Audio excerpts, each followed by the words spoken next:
Olá, pessoal, tudo bem? Começando a nossa aula de hoje. Recapitulando as nossas aulas anteriores, nós falamos sobre o resumo, os tipos de resumo, falamos também do resumo crítico, que é a resenha, fizemos várias atividades sobre esse tema, sobre esse tipo de gênero textual, e continuando, né, o nosso conteúdo, nós vamos falar hoje do texto descritivo. Que texto é esse? Como fazer uma descrição? Quais são os elementos que nós devemos trazer para o nosso texto descritivo? Nós vamos ver tudo isso na aula de hoje. Eu convido você para vir comigo. Eu vou compartilhar a tela com vocês para a gente começar. Tá legal? Vamos lá!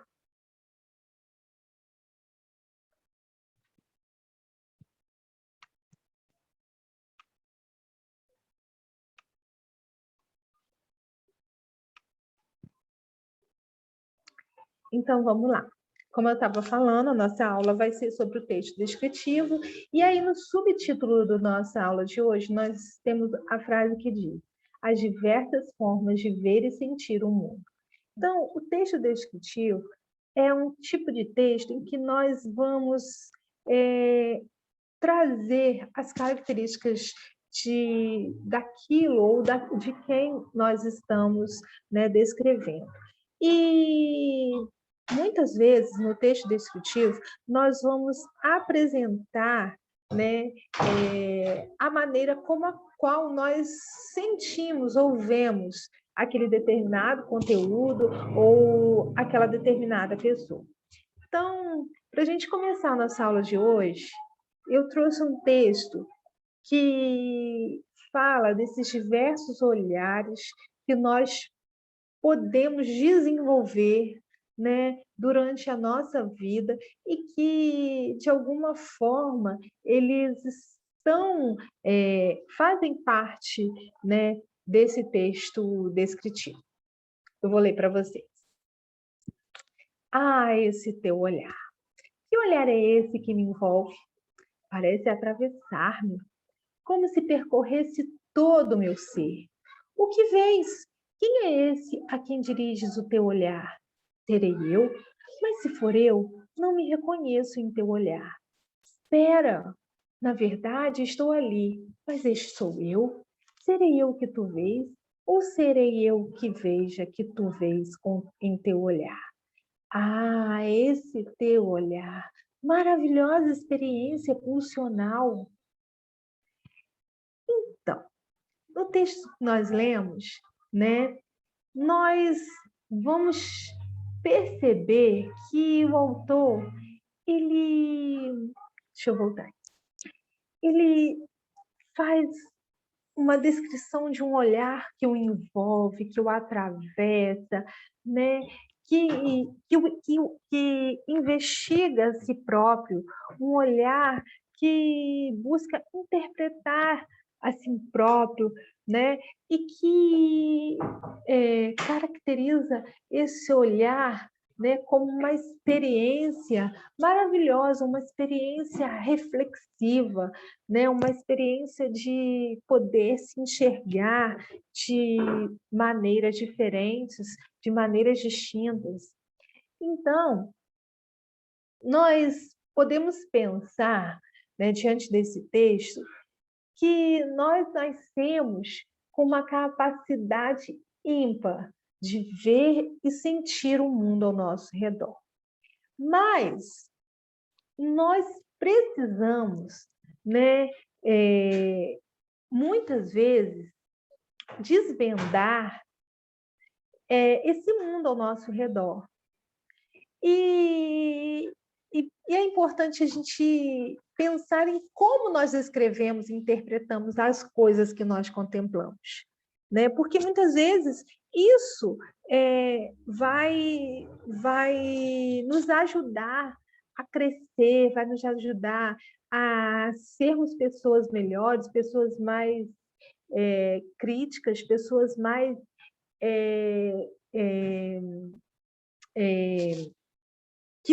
que têm o poder de influenciar o mundo, de influenciar as pessoas.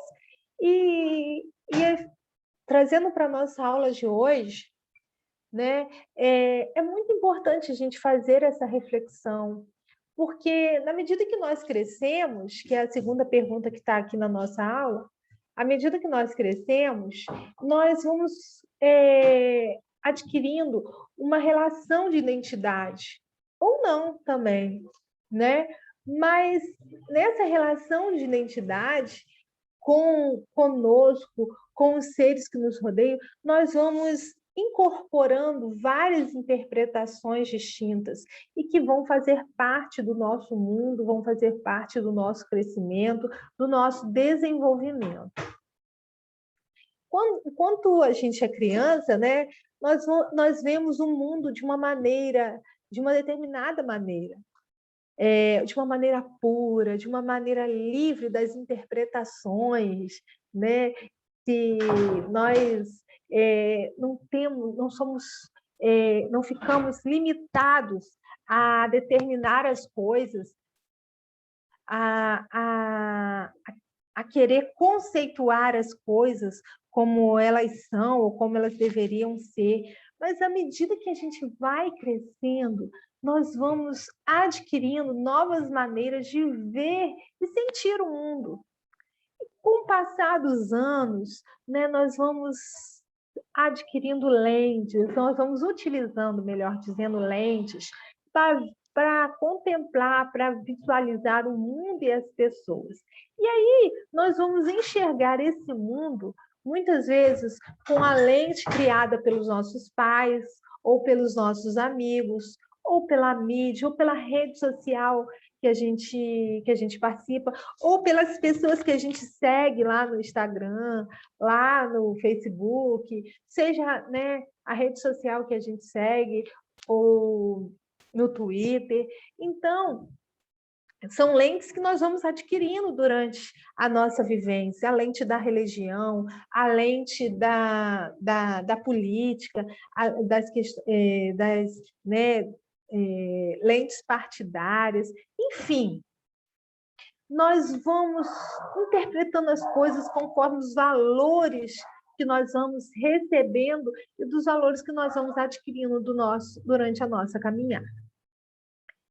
E, nesse momento, nós precisamos analisar sobre o tipo de olhos que nós temos de fora, né? Os olhos de fora que captam apenas a casca, apenas as coisas que estão do lado de fora, que extraem o modo como nós interpretamos e descrevemos o mundo, né, de uma forma objetiva. Então, nós vamos, nesse momento, pensar nesses olhos de fora como a forma objetiva em que nós vemos o mundo.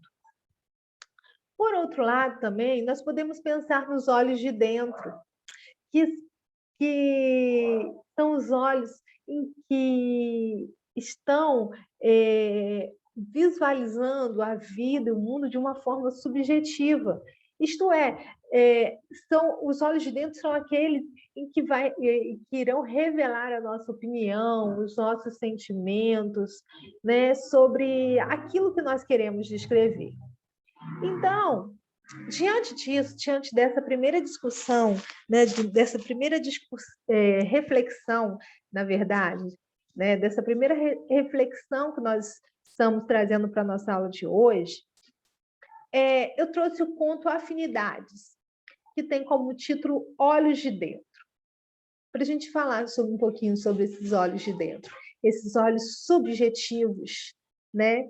E ele é extraído do livro A Cor da Ternura, de Geni Guimarães. Eu trouxe um trecho dele e eu queria que você acompanhasse a leitura desse conto junto comigo aqui na sua tela. Então, vamos lá.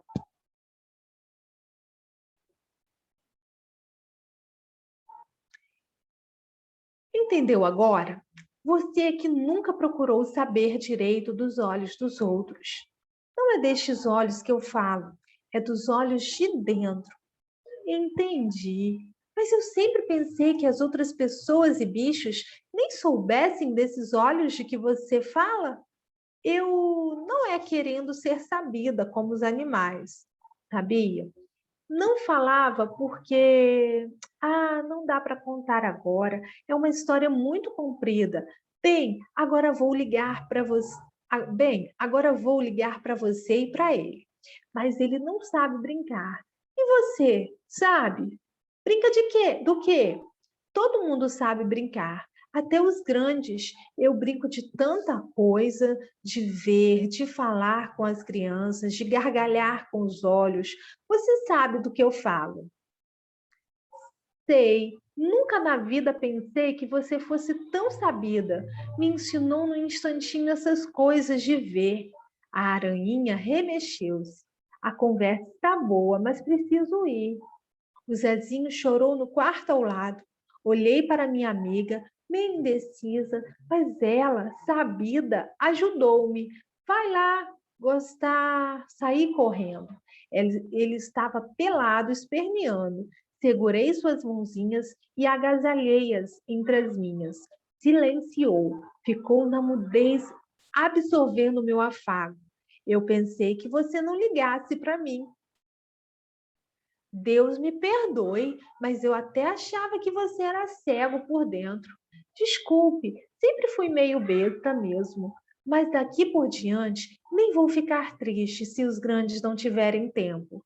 Vou sempre falar com você ou com minha aranha.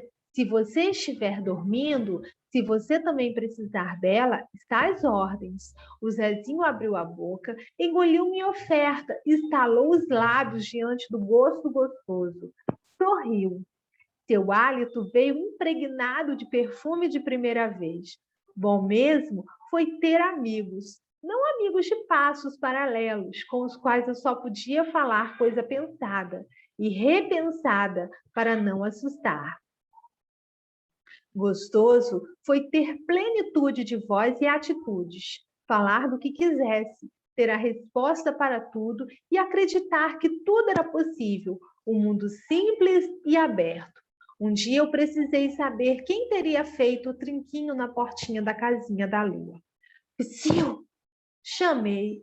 Onde você se escondeu? Minha aranha não respondeu, nem botou a cara nos vãos das telhas. Não gosto dessa brincadeira, você sabe. Nada. Vou contar até 3. 1, 2, 3. Nem sinal. Apavorou-me.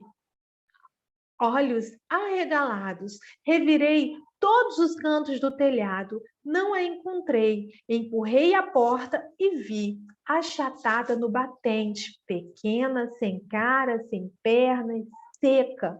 Minha aranha, só o corpinho estralhaçado, grudado na madeira. Estremeci, quis pegá-la para tentar ao menos abrir-lhe os olhos de dentro, mas ao tocá-la, desfez-se em pó a uma rajada de vento, espalhou-a por espaços desmedidos. Comecei a chorar, não bastava, a tristeza não saía, quis morrer, não pude. Me morrer, eu ainda não sabia. Gritei, Zezinho, Zezinho! Calei-me, porque lembrei que ele não estava. Tinha ido com a minha mãe emprestar não sei o que da dona Ernestina.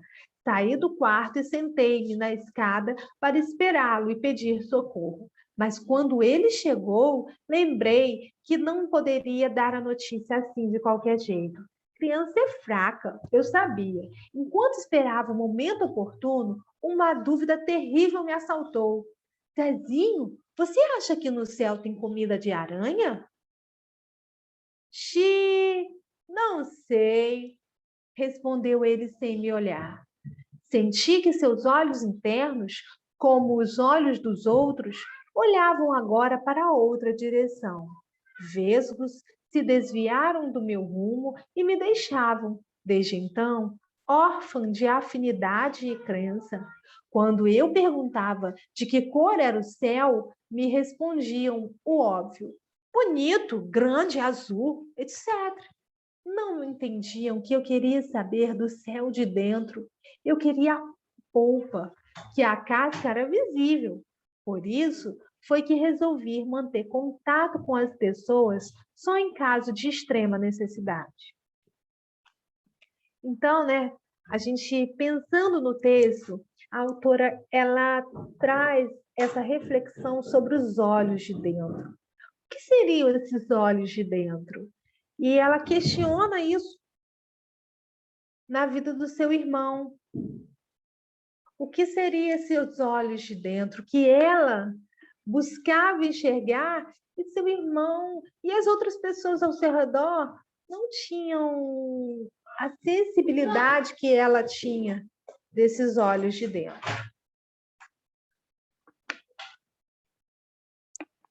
Então, nesse momento, eu queria incentivar você a refletir sobre esse texto e a refletir sobre o que a personagem quis dizer quando ela fala sobre isso. Deus me perdoe, mas eu até achava que você era cego por dentro. Então, queria que você refletisse, te estimulasse a refletir sobre esse texto e o que seriam esses olhos de dentro, né? Sobre o sentido dessa expressão que ela fala, que a menina fala, e sobre a razão pela qual ela passou a se sentir órfã, né? A maneira como ela se sentia em relação à vida, em relação ao mundo, em relação às pessoas, certo? Vamos prosseguir? Então, vamos lá. Voltando, né, para nossa... voltando não, continuando, né, porque tudo que a gente falou até agora tem tudo a ver com o tema da nossa aula de hoje, que é sobre texto descritivo. E aí, agora de uma maneira mais objetiva, né, nós vamos falar do texto em si, das características do texto em si, como ele se desenvolve, como ele se estrutura. Então, o texto descritivo, ele pode ter uma descrição objetiva ou uma descrição subjetiva. Nós vamos ver tudo isso a partir de agora. Vamos lá, vem comigo. Descrever. O que é descrever? O que esse verbo significa para nós? Descrever é fazer uma descrição, né? É algo muito óbvio, né? Mas é você colocar ali características de algo, de alguém ou de algum lugar, né? É expor, é contar, você vai contar com todos os detalhes o que aquilo, o que aquela pessoa, né?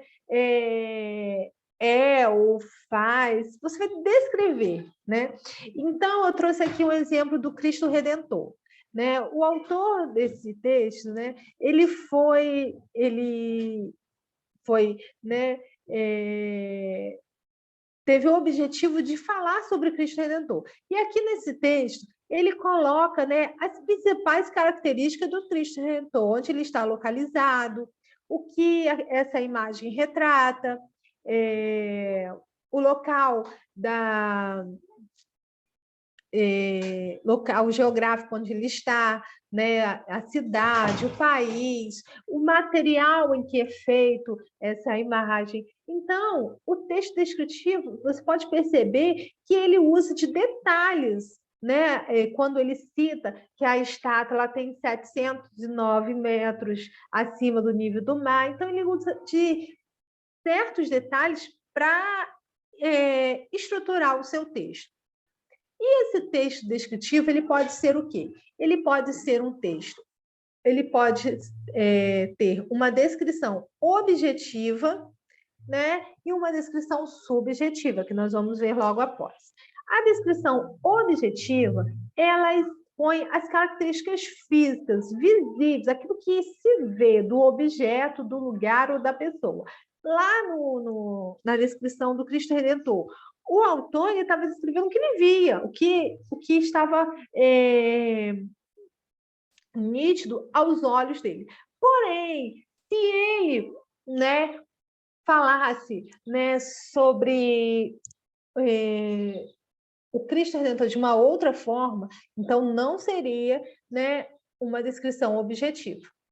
Mas nós vamos ver mais à frente. Mas vamos lá. A descrição, então, lá no exemplo do Cristo Redentor, nós vemos o autor falando sobre uma descrição objetiva daquilo que ele vê na imagem do Cristo Redentor. Por exemplo, um outro exemplo aqui.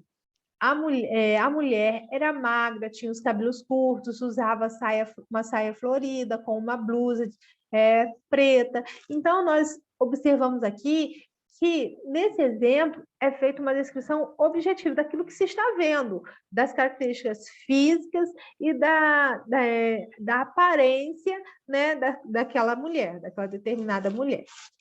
A descrição subjetiva, por outro lado, é uma descrição em que se prende a detalhes psicológicos, que não são visíveis e que quase sempre caracterizam a opinião e os sentimentos de quem está descrevendo. Por exemplo, lá na imagem do Cristo Redentor, né, como eu falei, se o autor ele fizesse o seu texto com um outro sentido, falando que o Cristo Redentor, ele representa a imagem de Jesus Cristo, que veio ao mundo, que ajudou muitas pessoas, que fez muitos milagres, né? Que a sua história é contada por anos e anos, e ele mudou a vida de muitas pessoas no seu tempo, porque ele ajudou pessoas, ele foi amigo de pessoas. Então, já é um outro tipo de descrição, é uma descrição mais subjetiva, falando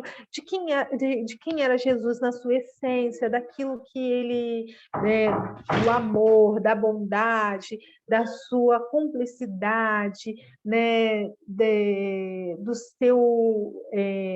sua amizade para com as pessoas, do seu amor, enfim, né, seria uma descrição voltada para a subjetividade. Um outro exemplo aqui. A mulher era muito elegante, tinha lindos cabelos e um olhar penetrante. Está vendo? Que aqui o autor ele caracteriza a sua opinião, ele descreve os sentimentos que ele tem em relação àquela mulher. Então, vamos lá. Por exemplo, eu trouxe esse texto aqui para a gente pensar, né, da flor da laranjeira. Essa é uma descrição objetiva da flor sobre a flor da laranjeira. Flor da laranjeira, planta medicinal com efeito calmante, ela é utilizada em caso de distúrbio do sono ou tensões nervosas e pode ser encontrada em infusão, chá. Agora, uma descrição subjetiva desse mesmo assunto. Vista assim, até parece flor sem eira nem beira, mas o aroma que oferece inébria e que bem cheira. Ai, que bem cheira a flor da laranjeira. Parece perfume de rosa, de uma frondosa roseira. E desta florinha amorosa, branca flor de laranjeira.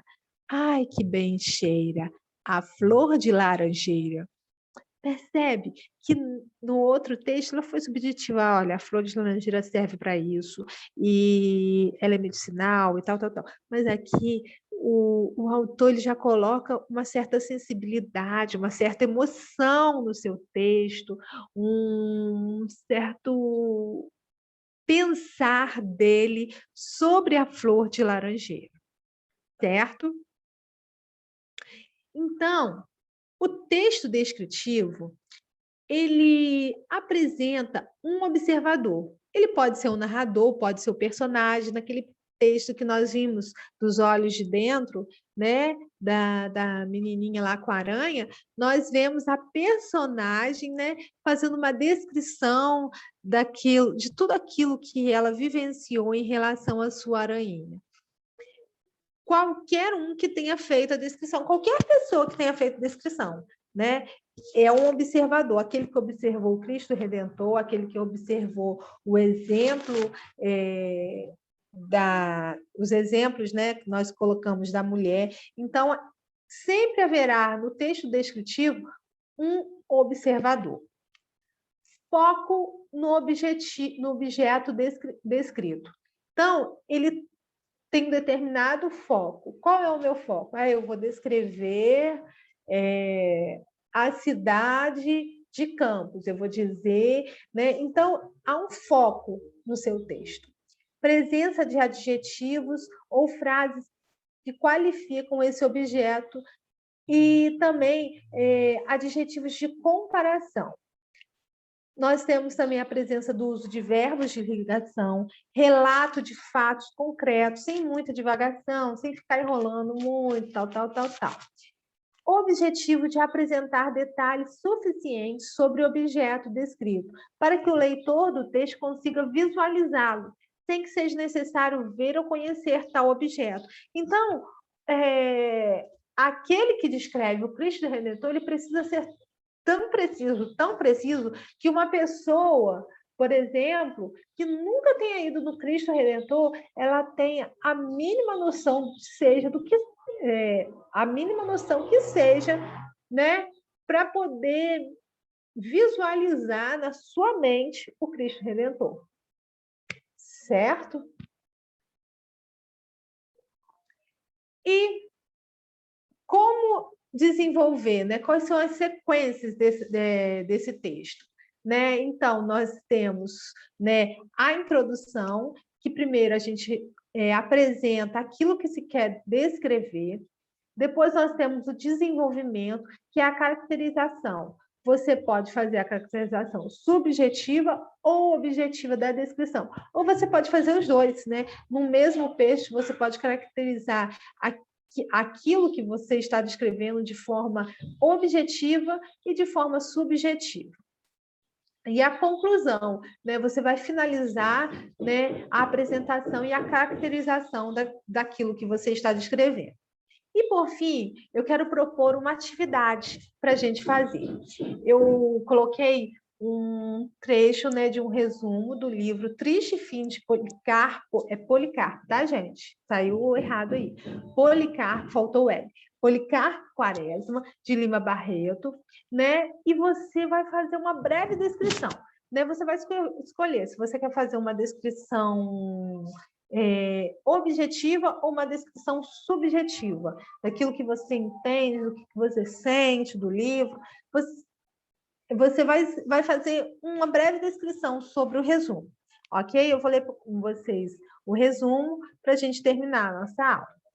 O Triste Fim de Policarpo Quaresma, de Lima Barreto, narra a trajetória de Policarpo Quaresma, um patriota ímpar que causa estranheza nas pessoas pelos seus ideais e coragem. O livro é dividido em 3 partes. A primeira começa descrevendo a rotina do major Policarpo Quaresma, major que não era major realmente, era um apelido. Policarpo era um homem respeitado pela vizinhança, mas ao mesmo tempo o estranhavam por causa de seu amor pelos livros e pelo patriotismo exaltado. Começou a aprender violão, o que causou mais espanto em seus vizinhos. Seu professor de música se chamava Ricardo Coração dos Outros, seu amigo que irá lhe acompanhar até o fim. Além de aprender violão, também se dedicava aos estudos do Tupi-Guarani. Nem seus vizinhos, nem seus colegas de trabalho o compreendiam. Policarpo buscava coisas verdadeiramente brasileiras, desde comida até a vestimenta. O auge de seu amor pela pátria foi quando fez um ofício ao ministro escrito em tupi, defendendo que a língua oficial deveria ser então essa. Como consequência, foi internado por 6 meses em um hospício, recebendo a visita apenas de Olga com seu pai. Ok? Então, você vai fazer um texto descritivo, descrevendo esse resumo, tá? Você vai descrever esse resumo, né, da forma que você, assim, conseguir entender, tá? Não precisa se preocupar se ele vai ficar, se ele, como, assim, por exemplo, será que ele, você vai decidir, eu quero que você leia o resumo e você passe no seu texto aquilo que você entendeu, né? Aquilo que você conseguiu extrair desse texto, descrevendo os detalhes que mais te chamaram a atenção, ok? Então, né? Essa foi a nossa aula de hoje. Eu queria agradecer pela sua participação e até a nossa próxima aula.